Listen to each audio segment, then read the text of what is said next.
So welcome to our third vignette. The second vignette we offered to you was around complexity. And complexity is certainly woven into all of these, but complexity isn't really a principle in this book. I mean, we layer this book in 4 principles, and the first one being that pedagogical leaders lead with vision and values. And it's not new for us. It's, we've been working, Anne-Marie and I have been working together for about 16 or 17 years, and we've been talking about this idea of vision and values for a really long time. And I think in the book, what we wanted to do was deepen that and complexify it a little bit to get people thinking about what values do we hold? What kind of a world do we want to live in is a question. And I think we've both traveled so much that we've seen, we have a vision and values. Yes, I recall an encounter we had with a group, and somebody had said, "Oh yes, we have values. Where did we put them?" We thought that was quite amusing.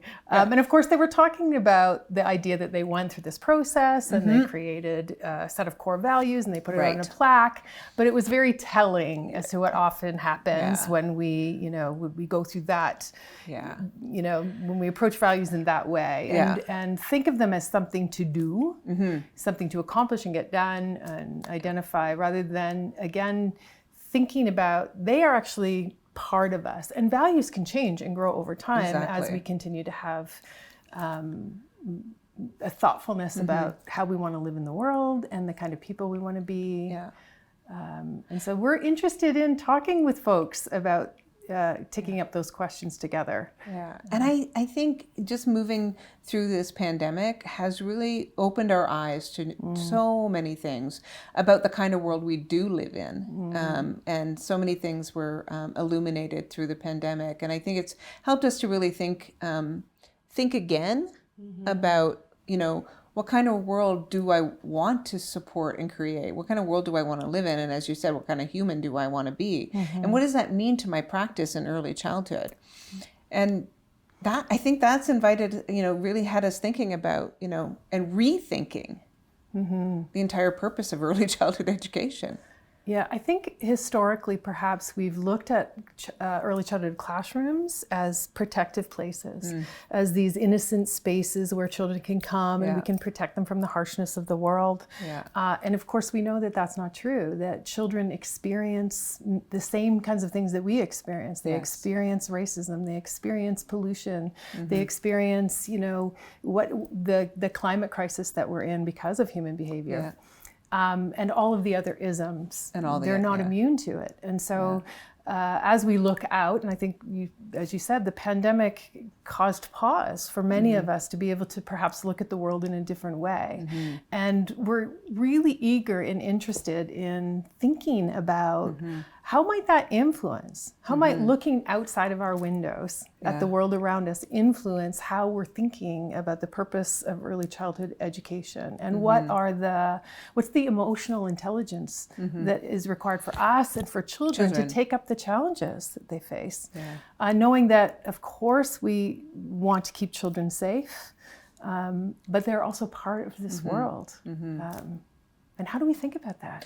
I think the other thing that I know you and I talk a lot about is, and have been talking more about, I think, over the last few years, is this idea about values, that we can hold a similar value, but we may think differently about that value, and how important it is to have that conversation. And that when we're making decisions, we may make a decision drawing on different values, but it doesn't make one value the right way to do it, or the other value that, opposite to that. But really, how do we help each other see why I feel this way, why I'm drawing on this value in this moment at this time to make this decision?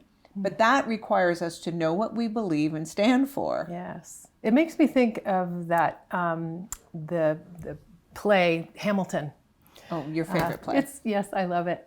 And I think Aaron Burr was asked the question, if you if you don't know what you stand for, then you fall for anything. Something like that. Anyway. But it's that idea of having some clarity, and I think that can be hard when we're on our own. That's where we're so much better in community. Together. And by coming together and thinking together and listening to each other, and I mean, deeply listening to each other and resisting the temptation to look to a certain power or a certain entity to tell us as a community what should be important to us, to tell us as a community what quality should look like and the way that we should be behaving with each other. Because in our combined 80, 70 some odd years. More than I thought? Our combined years. We've never seen an answer to that question that's actually worked, in our opinion. No, and it's because never. I don't know that it's possible. No. We really need to come together as a community and think together about what is it that we care about, what is the vision that we have for our communities, for ourselves, for our families, for our world, and allow that to penetrate into the way we make decisions in early childhood, and resist the temptation to look for other people to tell us what we should be doing.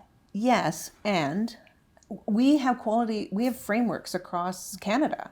You know, I know in Alberta, they the framework they think about is flight. In Ontario, it's how does learning happen?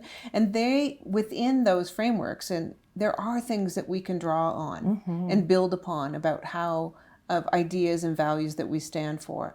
But that also takes us to be able to complexify those and have conversations about those. Why should we? Where does that come from?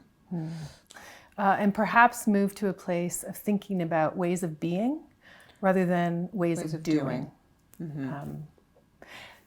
Big questions. I know, so much to think about. They are exciting, and we love coming together with people who disagree and have different perspectives on it. And of course, that's what the Institute model is there for and what we try to set up. And we encourage you to come out and have the conversation with us.